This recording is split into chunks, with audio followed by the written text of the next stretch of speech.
Exclusive picture gallery? Oh boy!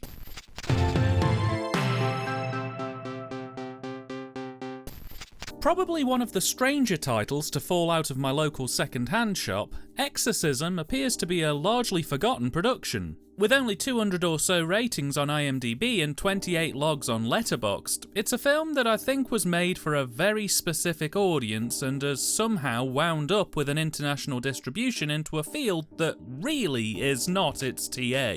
That's because, while I don't have any quotes to formally back this up, Exorcism appears to be an attempt at making a demon exorcist-esque picture for a young adult Christian crowd.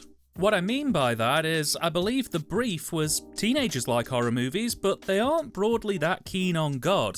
And we don't want our Christian teens watching Sin. Why don't we make a horror film that young Christians can enjoy sin-free that might also pull in some of the non-Christian horror fans that we can then bring into our flock?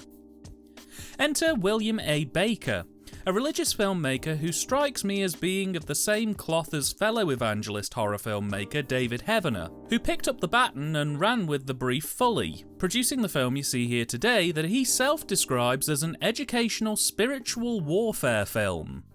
And honestly, I think this one could split the room. So the film follows the Lansing family, a heavily Christian Catholic household with a somewhat shadowy past. In the opening of the film, we're introduced to Mr. Lansing and his daughter, Sarah. Mrs. Lansing is currently in the hospital having a routine operation, but is expected to return home in the next couple of days. Trouble strikes almost immediately when there's a knock at the door and 3 home invaders break in and begin to try and rob the place. This is cut short, however, when one of the gang by the name of Daniel spots a painting of an angel, which immediately comes to life and swoops at him, causing him and the gang to flee from the house in terror and regroup and discuss on the drive back to their apartment. Somewhat shaken, the Lansings settle in for the night, and the next day, while Mr. Lansing and Sarah are visiting Mrs. Lansing, she's given the all clear to go home. But something's clearly not right, as the nurse looking after her seems very keen to get her rosary beads and crucifix necklace away from her, eventually becoming a very malevolent presence who, in passing, says that Mrs. Lansing's husband is going to have a terrible accident. We also at this point get introduced to Bishop Harris, a theologist and teacher who's leading a sermon or lecture that Sarah is attending on the subject of exorcisms and the subtleties therein thereof. While that's going on, Mr. Lansing goes to pick up his wife from the hospital, but strange happenings begin to happen. As he approaches a crossing, some demonic entity forces him to hit the accelerator rather than the brakes, causing him to nearly plough into a group of teenagers and eventually veering him off the road and into a crash that puts him into a coma.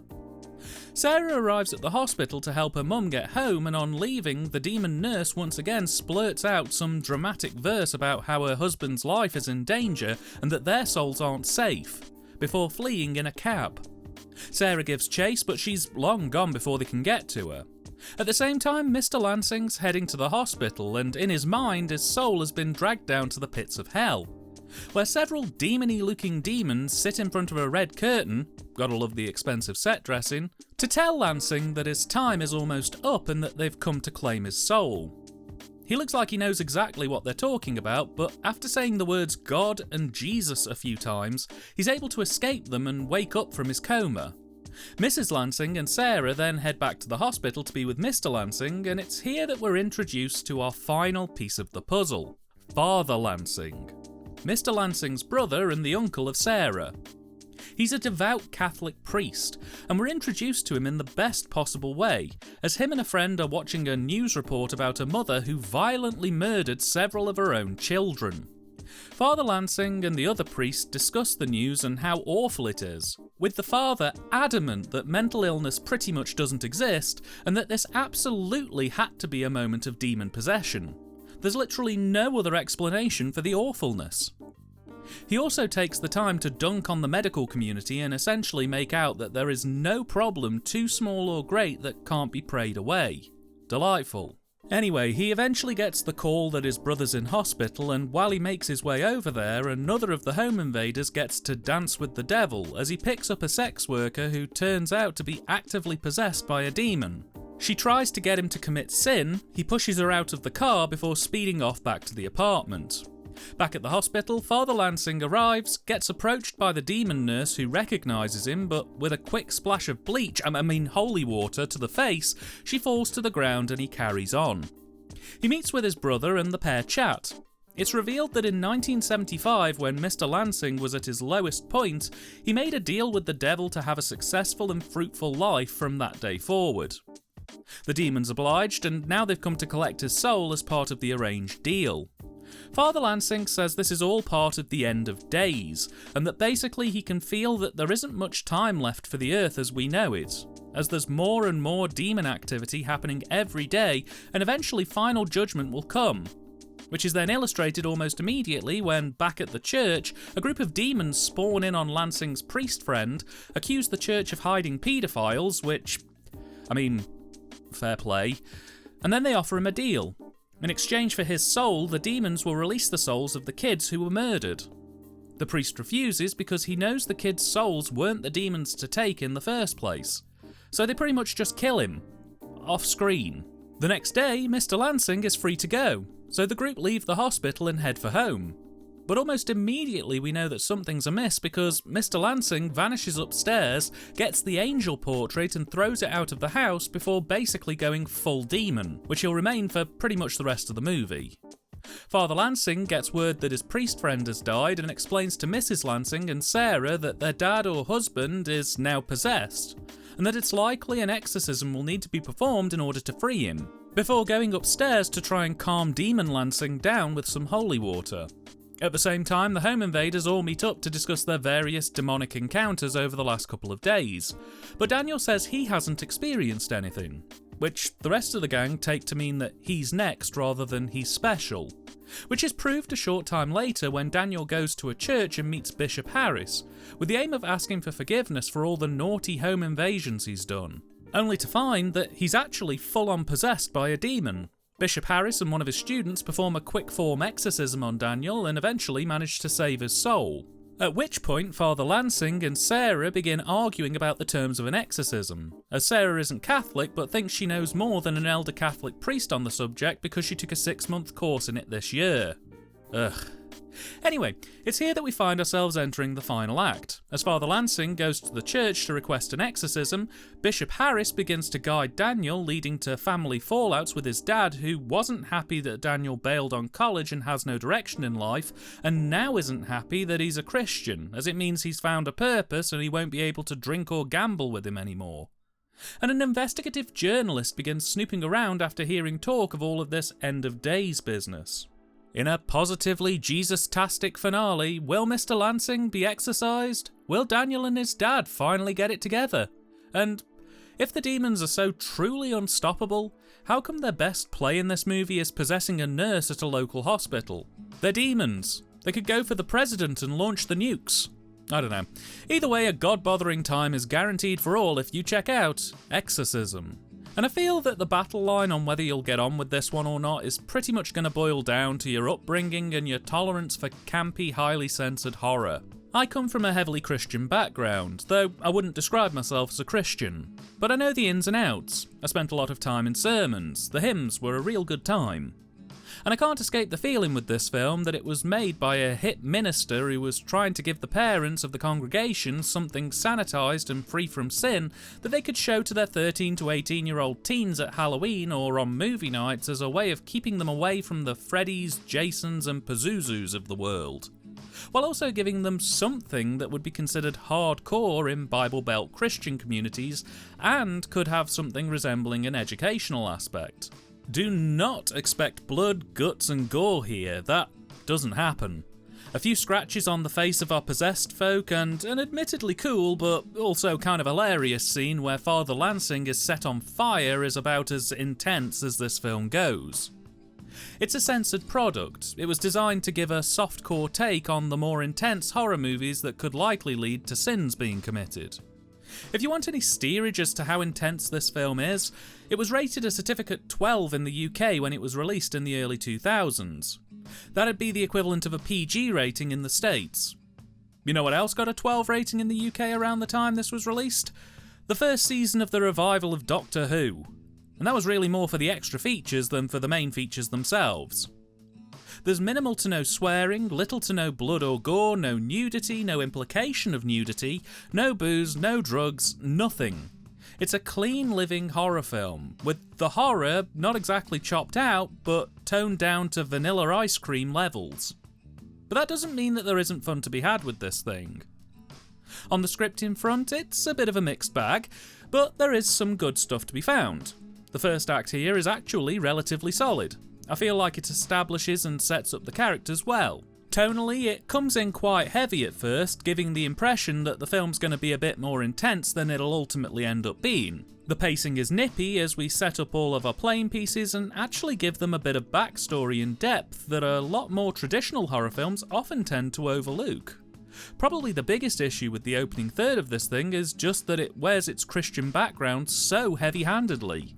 A good 5 to 10 minutes of this opening is literally just a sermon about God's power and how it can be used for exorcistic purposes. We get scripture readings, and what finally convinced me that this was a work intended for a Christian audience was they'd quote Bible chapter and verse, but not the actual chapter and verse. They'd say things like, "Consider Galatians 3:17, and the other characters would go, "Oh, of course," with nothing more being said about it.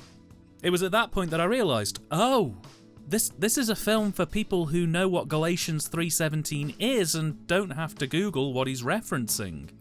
There's a few moments like that dotted across the runtime. They'll either raise a Bible verse without going into detail, or they'll say something that's part of the church system, which, if you're agnostic or haven't come from a church background, will have you scratching your head wondering what on earth's going on.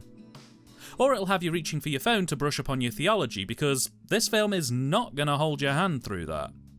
While the film does start off strong, it does slowly begin to lose momentum around the midway point, and by the end of the second act, the story's slowed to a crawl, as we enter a phase of heavy bureaucracy between Father Lansing and the church over whether they can let the exorcism go ahead or not. They decide against it at first, but reluctantly agree eventually if Father Lansing can get an experienced assistant to oversee things. At which point, we crash into a third act and it just becomes a mess. Lansing gets an assistant, but it doesn't work out. They start cramming in weird subplots about an investigative journalist, only that literally doesn't really go anywhere. Nor does the home invaders plotline. In a hilarious move, after establishing Daniel and the home invaders since minute 1 of this movie, both his plot and the journalist's plot just stop, about 10 minutes off the end. Seriously, they don't get picked back up. There isn't a reward moment for them.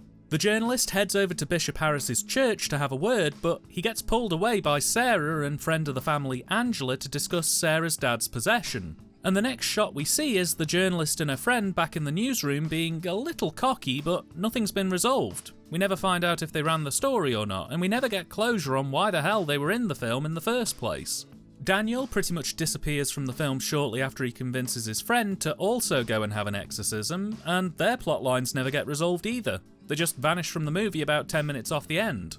Speaking of which, the ending is a washout as well, and spoilers here, so if you don't want the ending ruined, please skip to the next chapter. But around the middle of the film, exorcisms become the hot topic, and if you're into film, you'd think, oh, okay, Bishop Harris and Father Lansing are both knowledgeable about exorcisms, the church is asking Father Lansing to get an assistant, this must be setting up a finale where Harris and Lansing put aside their religious differences and work together in exorcising Mr. Lansing, thus curing him of his demons, saving the day, and uniting the various fractions of Christianity under a common goal. No! Because what happens is after Father Lansing's assistant, who was dubbed an expert by the church, gets his arse handed to him by the demons, Lansing gets into an argument with Sarah about involving Bishop Harris because he isn't Catholic, and decides he's just going to perform the exorcism himself. This doesn't go well as the demon messes with him, accuses him of being a pedo multiple times, before setting him on fire. Lansing runs out of the house flailing, and by sheer chance, Sarah invited Bishop Harris over to the house the night before. And by sheer chance, he decided to pull up right as Lansing is getting roasted alive. And in the funniest moment in the film, Harris gets out of his car, puts Lansing out with his jacket, heads upstairs, says a few Bible verses, and Mr. Lansing is cured. bearing in mind that two experienced Catholic priests got absolutely destroyed by this demon. I thought it was hilarious and awful in equal measures. It's clearly a case of the director and writer having an axe to grind with the stuffy and noncy world of the Catholic Church.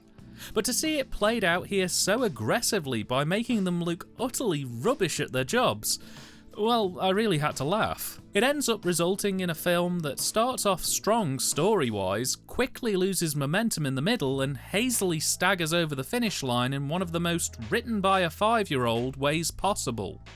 The dialogue doesn't help matters either, coming across as 50% theology lecture and 50% youth theatre amdram scripting. It's awkward in all the ways that appealed to the parts of my brain that remembered the awful church scare plays about the dangers of premarital sex, drugs or alcohol. But at the same time, the personal opinions of William A. Baker are hard baked into this script, which is hilarious because it derails the narrative in places spectacularly. Mainly because William seems to be a bit of a character in and of himself. Oh, and this film commits the cardinal sin of name-dropping The Exorcist either directly or indirectly at least 3 or 4 times. Do not mention other better movies in your movie. That's a broad rule for any aspiring filmmaker. It just makes me want to watch that movie rather than the one I'm actually watching. So the script was written and directed by William A. Baker, who in recent years seems to have reinvented himself as Dr. Thinkingstein, the cranium general with pyramids in his head. A creator, writer, director, composer, musician, author, plus actor, he describes himself as gifted and anointed. While his website doesn't specifically list a religion that he follows, the iconography and linguistical choices heavily suggest religious overtones. He claims his IP is now a multi-billion-dollar portfolio, and he's apparently also a member of the billionaires elite. According to IMDb, and I'm just going to leave his bio on screen here because, Jesus, he has 12 writing credits and 7 directing credits. Only, really, he has 2 writing and directing credits. This film and his last released film, Land of the Free, which was a 2004 film akin to God's Not Dead, in which a disaffected teenager winds up in jail, is later released and has a spiritual encounter in which he's given 10 new commandments to distribute to the masses. An interesting concept, I'm sure you'll agree, but what about the other 10 writing credits and 5 directing credits? Well, they're for projects that are either in early development or early pre-production. His bio claims he's been involved in multiple film and television projects, but doesn't list what they are, and the only stuff I can find keeps redirecting me to either unfinished or unreleased projects that have never been made publicly available. He also claims that Exorcism was supposed to be on the ballot for the 2004 Academy Awards, but got mistakenly left off. In unrelated information, it's also worth noting that apparently he suffered a severe head trauma from a gunshot to the head prior to him becoming a filmmaker in the early 2000s. One to keep in mind. On the direction front, according to Williams' website, this was entirely shot on 35mm film, and it looks great. It genuinely took me aback because given how lazy the promotional work is for the DVD artwork and the film poster, I was expecting some kind of early DV or SOV type fodder. But no, this thing's crisp, clear and considered. It has a distinct visual flair that blows most low-budget features clean out of the water. And William must have been a solid on-set director because for a good 90% of the movie, the cine, lighting and cast work all in near-perfect harmony. There's seemingly very clear communication, and it oozes professionalism. I really can't say much more than that. It was a genuine surprise with only a couple of minor issues, one of which being the CG effects. Some look great, but some have aged awfully.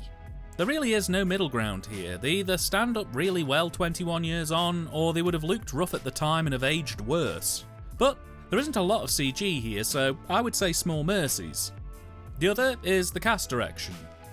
Now, I'm not sure whether it's William, the cast, or a combination of the two, but while the vast majority of scenes go without a hitch, cast direction seems a bit stilted.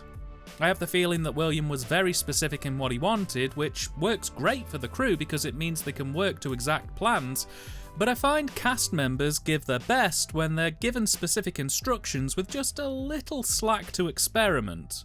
Maybe play with the set space, improv a line or rework a delivery. Just that tiny bit of bandwidth lets them really get under the skins of their characters and lets them breathe life into the role. It feels here like William had very specific expectations for the cast on set around tone, delivery and set movements, and kept a very tight leash on creativity. At least, in my opinion, that's how it comes across. And as a result, the cast seem a little bit skittish. The dialogue seems to be script precise, which often interferes with their natural tones and inflections. They struggle to move around the set spaces, which causes issues. I don't know how much is the performers themselves, their CVs are a mixed bag to say the least, but it does feel like there wasn't a whole lot of leeway given to creative experimentation for the cast. The Cine, much like the direction, is pretty rock solid too. There's not much in the way of experimentation present here, or at least nothing too out there, but composition is pretty solid, with some really nice flowing camera moves, good attempts at blocking, and the rules of thirds largely being followed.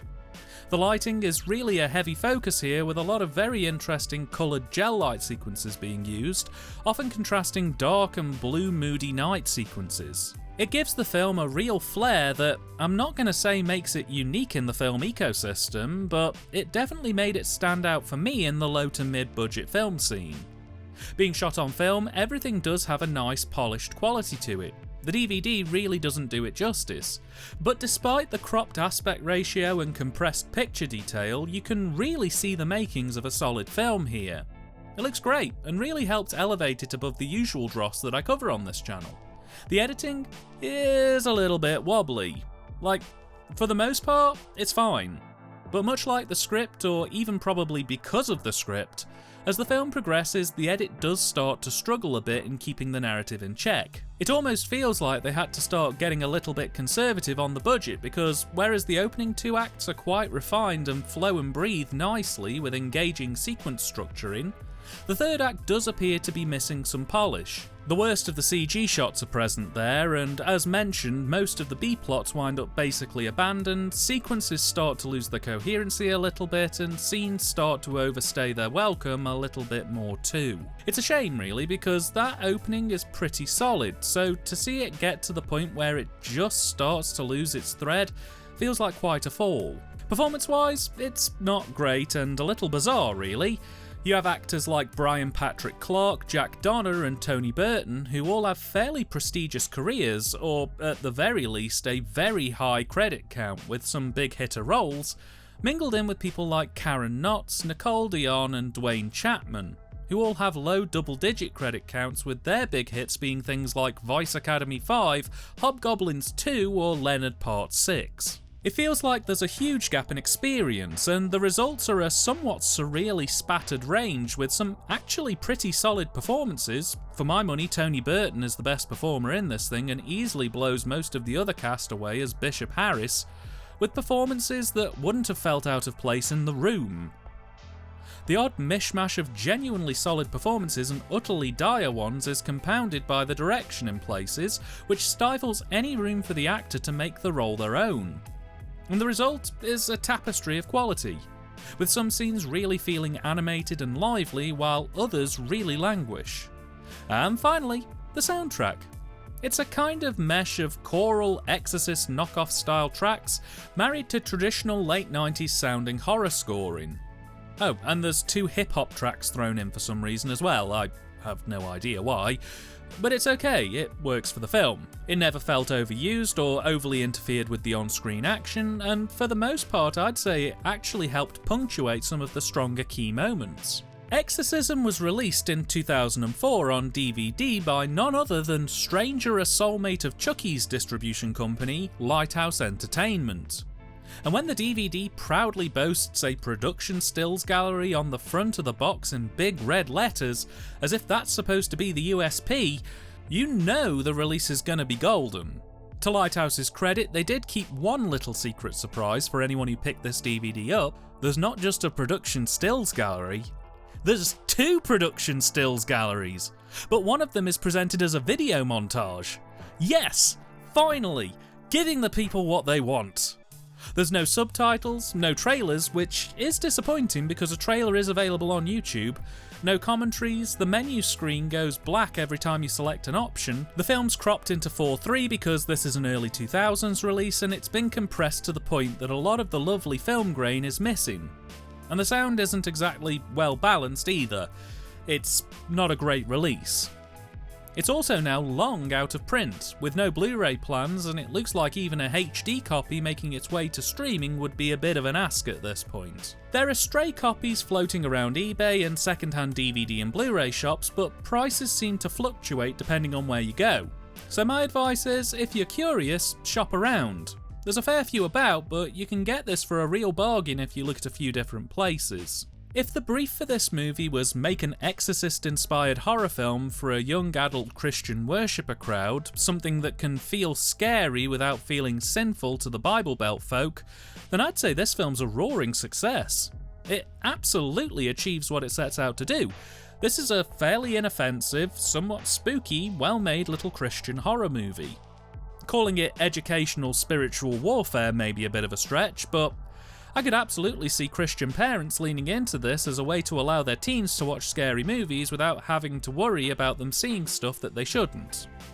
For us folk outside of that, however, I really think your mileage will vary depending on your tolerance for horror without the usual splatter factor.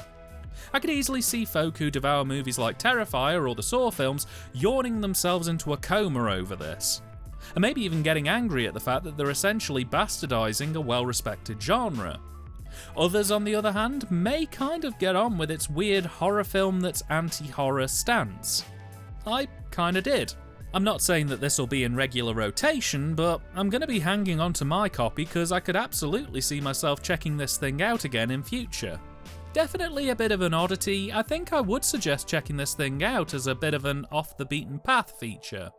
Just don't expect a bloodbath. There really isn't one.